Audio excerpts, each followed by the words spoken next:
So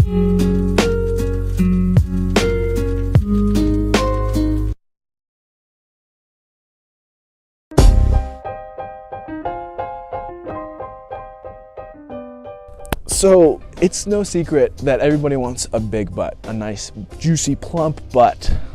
In our society lately, there's so much emphasis on the ass. I don't understand, but I'm here to give the people what they want, you know? So today we're gonna talk about my 5 favorite glute exercises that don't include squatting.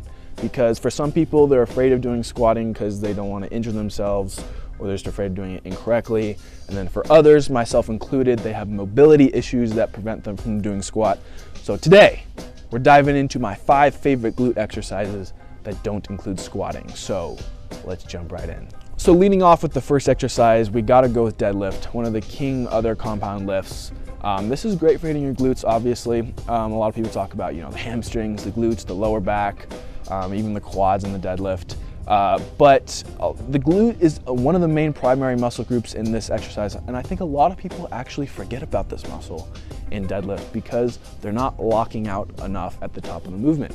If you're really locking out and you're really squeezing your glutes together, you'll feel it a lot more than if you were just kind of going through the motions a little bit more. This often happens when people have a little bit too much weight on the bar and they're just kind of ripping through it. So I'd really recommend you just drop the weight down a little bit and go for those higher quality reps to really hit those glutes harder. All right, so next up we got the hip abduction machine with the classic glute squat variation that you see people doing all the time.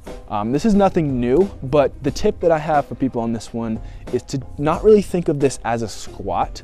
So don't think of yourself rising and falling into this as your knees go outward. Really focus on keeping your hips relatively in the same kind of position, but just focus on really opening your hips up by driving your knees outward into the pads. Driving your knees out will really activate those glute muscle fibers, and it avoids involving more of your quads and your hip abductors, which is kind of what we're trying to avoid in this movement. So barbell hip thrusts are next on the list, and these are another classic glute exercise. You see people doing this all the time.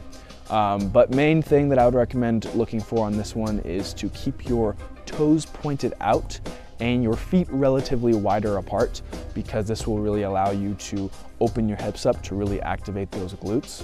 Also, not using so much weight that you feel like you are using your lower back muscles can also help really just isolate your glutes in this movement.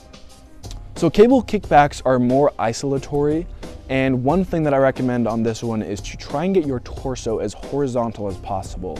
Doing this will place more direct stress on the glute itself, and I feel like it really allows you to kind of focus on the muscle contraction a little bit more, as opposed to having to balance yourself. Leaning forward with the opposite shoulder onto the machine really allows you to just stabilize yourself to activate the glute more effectively. All right, so lastly, we got a step up to a curtsy lunge. And these are 2 separate exercises. You don't have to do the step up. I just like to involve a little bit of quads. But this is a great exercise because it doesn't require too much concentration. It's a good burnout. And with the curtsy lunge, the one thing that I would say to look for is your foot placement on the leg that is going backward. And try not to place it too far behind yourself. So I like to go with like a 45-degree angle with the thigh. So kind of finding that sweet spot where the foot placement is kind of key for each individual person. Kind of feel out where you are, because everyone's body is different. The hip mobility is different for everybody, but that's just what I found worked the best for me. So give that a try. I usually like to go kind of higher reps, 20 to 25 rep range, to really just burn it out at the end of the workout. All right, so hopefully that helped some of you guys out. I've been getting a lot of questions and comments lately, and I really appreciate all the support. I really like just having a discussion about this stuff with you guys. It's kind of why I started this channel. So if you have any, DM me on Instagram, send me an email, all my stuff is below. Do the YouTube stuff, like, comment, subscribe, connect with me on LinkedIn, get that 500 plus connections. Anyway, appreciate all the love, guys. I will see you in the next video. Peace.